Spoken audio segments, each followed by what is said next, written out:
Welcome to Grip Grind Glory, where grapplers train with purpose and grow through the grind. And now, your host, thought provoker, and fellow grinder, Anna Janovics. Hello everyone, and welcome back to Grip Grind Glory, the podcast.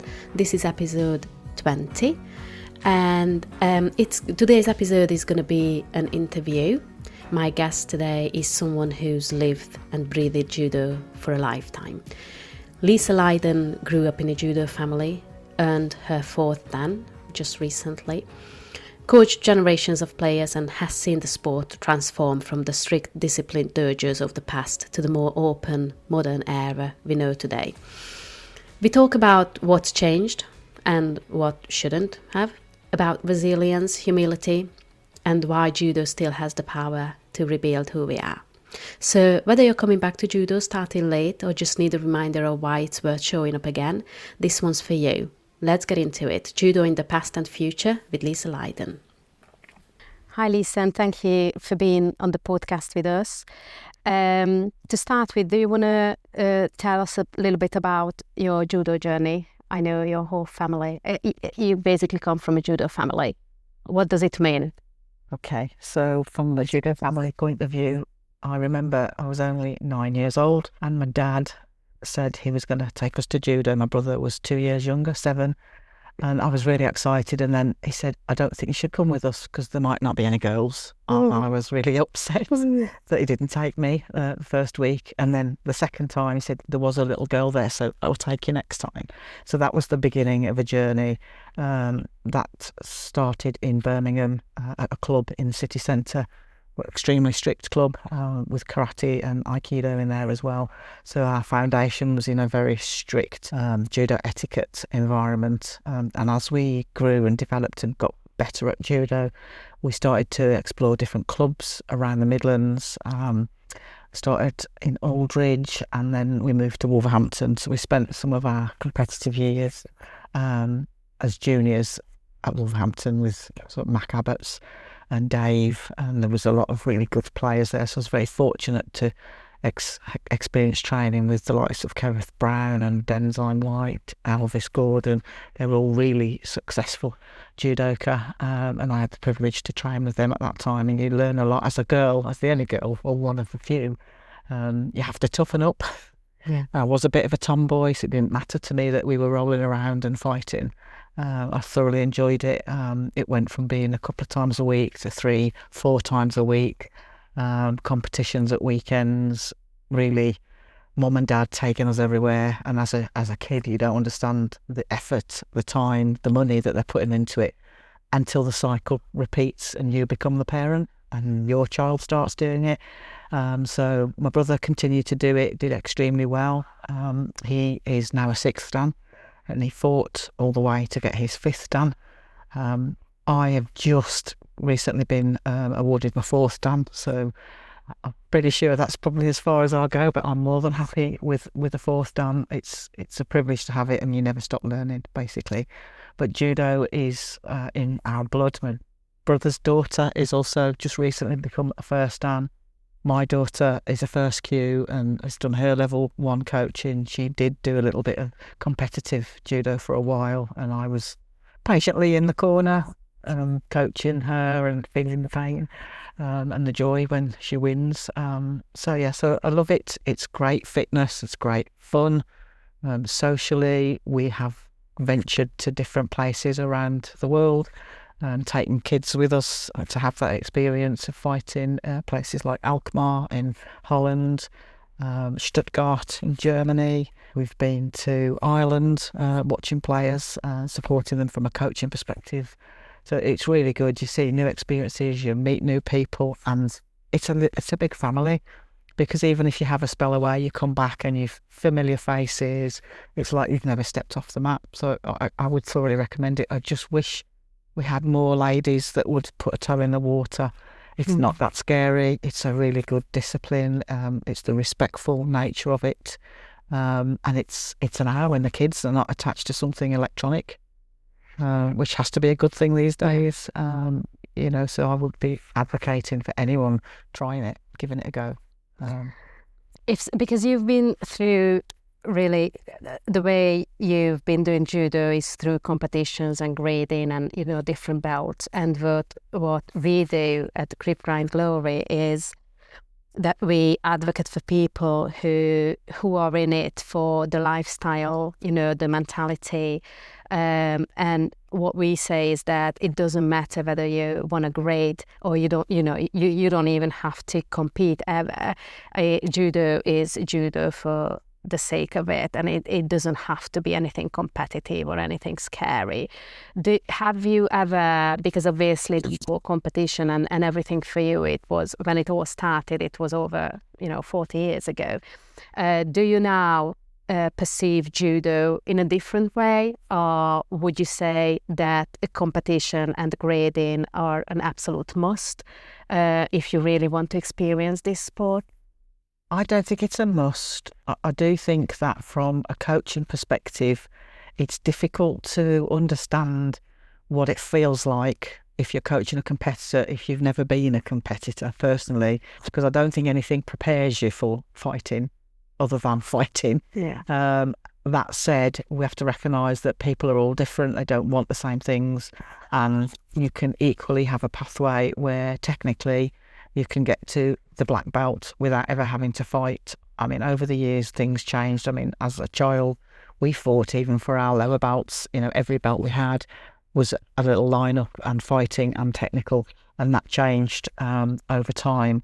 And it's now more about when you get to that downgrade point. If you get a lineup, you don't have to have done any competition. You could still do gradings, get points, and proceed that way, but you don't have to.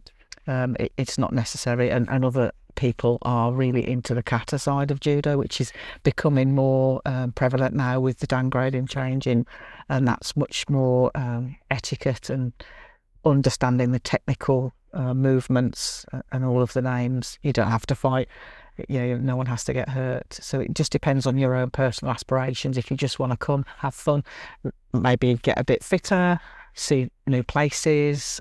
We've spent many hours sat in many sports centres over the years. You get wise to the what to do and what to bring, and actually bought a little yoga cushion to sit on recently in Germany. But yeah, it's whatever people want out of the sport. If it's friendship and fun and fitness, that's great. If you want a bit more, you probably have to put a little bit more effort in. Fighting and winning takes a bit more effort. Not everybody has the time to do that, but it's each to their own, definitely. So you mentioned two things, the strictness of the dojo you started learning judo in, and then the fighting aspect of the belt gradings. These two things have vanished technically from the sport. I think, judo the dojo etiquette is something that everyone talks about and regards very highly, but sort of quote unquote enforcing it is a different topic. I think it's very difficult these days. What do you think about that? I think it's tricky because not everyone has a facility that is a dedicated dojo, and because it's difficult to get spaces and to have the feel of a dojo, then that discipline doesn't necessarily follow.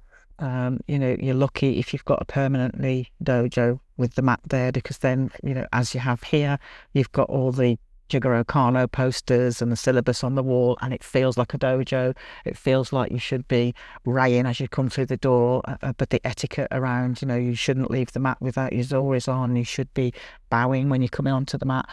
Not everyone is as strict as that. Now, that's built into my bones. I would always be bowing on the mat, bowing off the mat, but to the point of how clean the gis are, the fingernails, the length of the fingernails. It was extremely strict, and all the parents, each room you pass through, you had to take your shoes off and bow. So that's something to aspire to if you're lucky enough to have that environment. But if you're in the middle of a sports centre where there's something else happening down that end, it's very difficult to enforce and manage that, I think. But each dojo should try to replicate those values of the traditional judo art, I think. So I think it's important. I do think it's important. I'm old school, but I think it's about discipline. It's the kids respecting the sensei. There is a dynamic there, but it's a respectful sport, and it's about people's humility. And just because you're maybe the one who's competitive and who might have a better grade, it doesn't make you the better person. You should equally respect each other. And I think that's difficult in society generally nowadays. The world has changed quite a lot. What are the values judo has given you, and you can, see it replicated in your daily life? Well, perseverance, and resilience. Because if you want to get on and do it, you have to keep trying. You have to get back up and go again. If you're thrown and you lose, that's not the end, that's the beginning. And life throws things at you. You get a curveball here and there, and I think actually digging into judo and finding, something that you can focus on, when times are tough, in your personal life or in your working life, you can get in there and you can just forget it for an hour or an hour and a half. You're in a different place. Your thoughts are on something constructive and fun. But I think definitely resilience and humility, definitely important in life. Was there ever a time when you walked away from judo, or you almost walked away? Not voluntarily, no. Injuries over time have took their toll, as most probably when you get to my age. I did stop for a while, having had an injury to my hip, and being kind of told, well, you shouldn't carry on, it will give you permanent damage, etc., etc.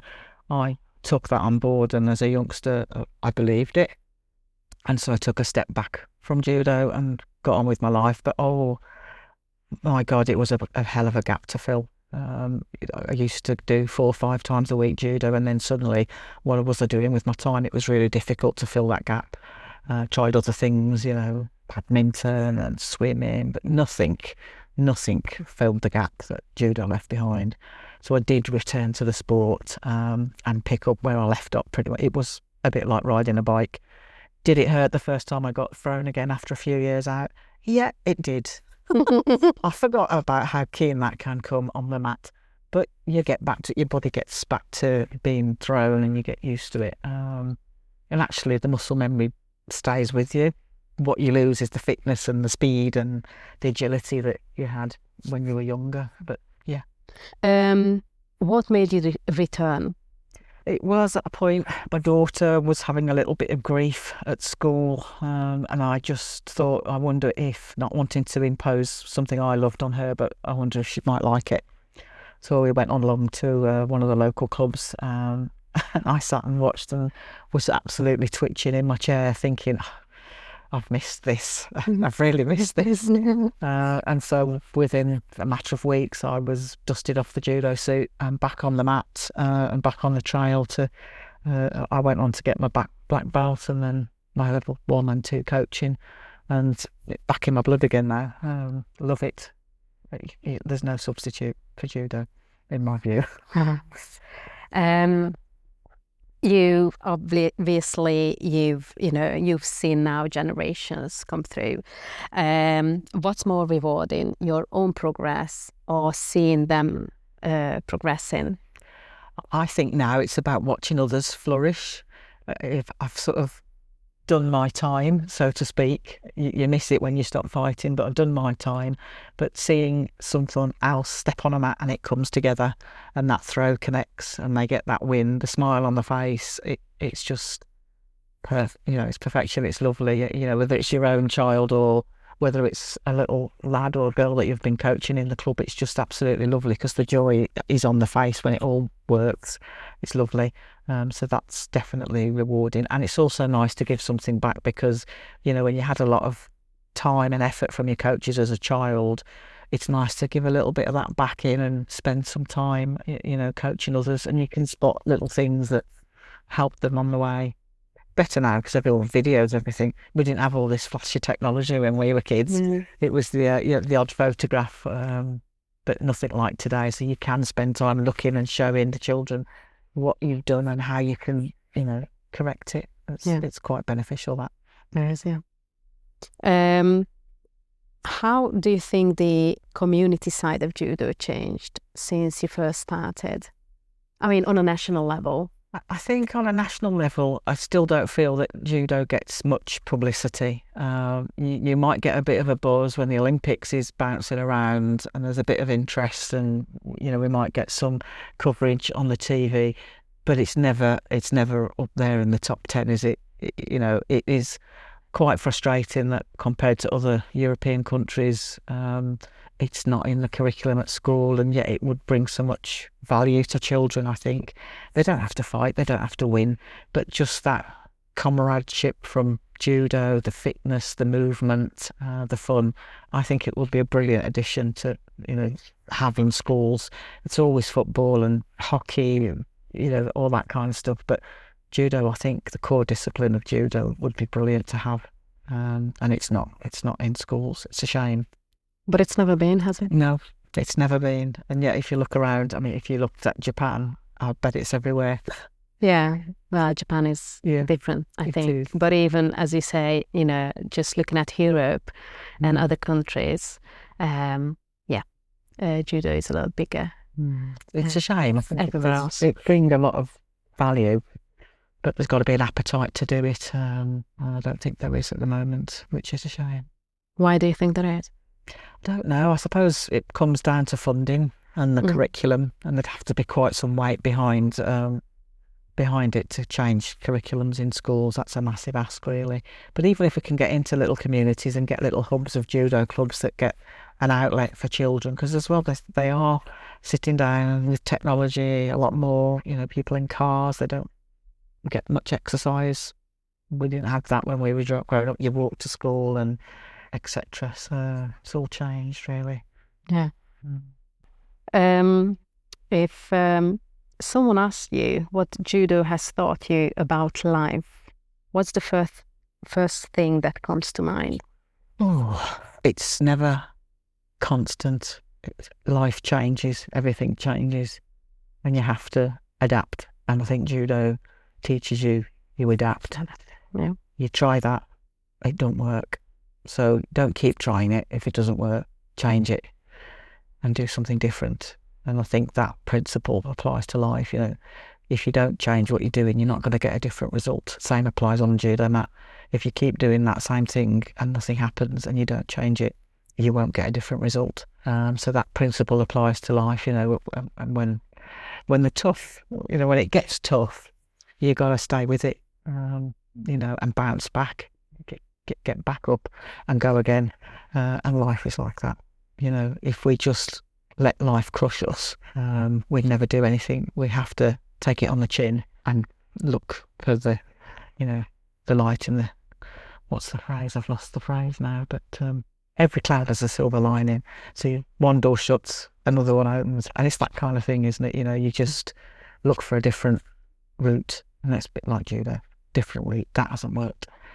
Let me try something different, go a different direction. So that's probably one thing. Do you have an example from your own life? Well, life has been challenging in terms of relationships. You think you've cracked it and you've got your life set up, and then things change and you have to start over, and you start with a new partner, start with a new house, move location, and you build up again. You don't let it sort of stop you in your tracks. You just have to adapt, take the good from it, forget the bad, and just constantly learn.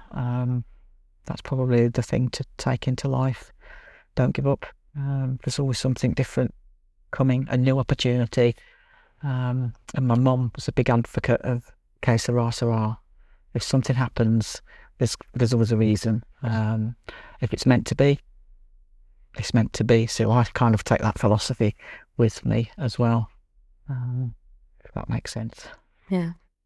Do you still learn anything new in judo, or how do you learn? In what way? So I think with judo, you always learn, because there's always little tweaks come into new techniques. From when I started many years ago, there were certain throws that you would do and you would see. They were then banned because they were dangerous. Karen Asabi, one of them, Muratigari, you saw that a lot, and then they stopped. Then new rules changed, like the katagurumas and the touching the legs. So some of the old-fashioned throws from our generation, the teigurumas, katagurumas, they stopped, but then they were adapted. So you work around the different rules and find a way through that. There's always people that know things that you don't. You've got people who have done master classes before now. Steve Gawthorpe is absolutely brilliantly technically on the ground. You think you're going to get out of one arm lock and you won't, because there'll be something else coming. So you kind of always will learn from somebody else. I mean, in recent months, I've done some different katas. That was fun. That was interesting. Something different. You're constantly learning. The katas is a whole new world. The way that's changing, the downgrading syllabus is all changing. You've got to keep learning. The body keeps getting a bit more worn out, so some of the things are not so easy. But understanding what is changing and how that can then affect the judo teaching going forward. Never stop learning, definitely. What kept you turning up when most people would have stopped? Mostly, back in your early days, I think when you do a lot of it, like 5-6 times a week, you will feel that, right, I'm not going, I just can't be asked, but you still turn up. I think it depends on the drive that you've got and the goal that you want. You have to be hungry to want to keep doing it. I mean, at that point, I was really driven. I was doing lots of competitions and it was important. I was on that journey. I wanted to be fit. I wanted to get better. I needed to train. Was it hard sometimes? Yeah, I think when you start leaving school, starting work, doing a full-time job, is that tricky? Definitely. I think we lose a lot of people at that point because their life changes and suddenly there's another focus, or they get into different things, doing more fun stuff, and we lose teenagers. But for me, I carried on, and it was hard, but I was very fortunate because my dad would always take me to judo. He'd have a hard day at work, but he would take me and he would never murmur about it, never moaned. It was always, come on then, let's get in the car, let's go. And that was really good. Really, really wanted it. And then when I was back trying to get my downgrade again, you want to keep coming because you want to get your fitness. You want to be able to last the fight duration. We want to be sharp with the technique. So you go and you keep going. But sometimes you have to dig a bit deep. But I find when you get there, then it's worth it because you see your friends and you have some fun and you feel better for exercising. It gives you that adrenaline rush. So yeah, it's just about the effort. But obviously not everybody is wanting to be driven to get a competition. It doesn't matter if you're not going 4 or 5 times. If you just want to be there once a week and have a bit of fun and a bit of an exercise session, that's all right as well. But we all need to make a bit of effort because it's so easy to stay and sit down on the settee and not move. And when you're not moving, since COVID, everybody's now working from home, and you need to move because if you don't use it, you lose it. Yeah. And I think that's very true. Yeah. Okay, thank you, Lisa. We'll do the funniest part of every podcast interview, and these are the quickfire questions. I've got 6 questions lined up for you. Just don't overthink it, okay? First one is, what's your favourite throw? Uchimata. Why? I love Uchimata because it's spectacular. When it works, it's absolutely spectacular, and they're not going to get off it. So, have you ever done it? I've done it. Yeah. Yeah, is it your throw? Your go-to? It was one of my favourite throws when I was fighting, yeah. I must admit, I like it. Hard work to get into it, but if it works, it's brilliant. Hardest thing judo ever taught you? Pain of breaking my ankle. Oh, okay. Best advice you've ever given on the mat? Don't stretch. Oh, what do you mean by that?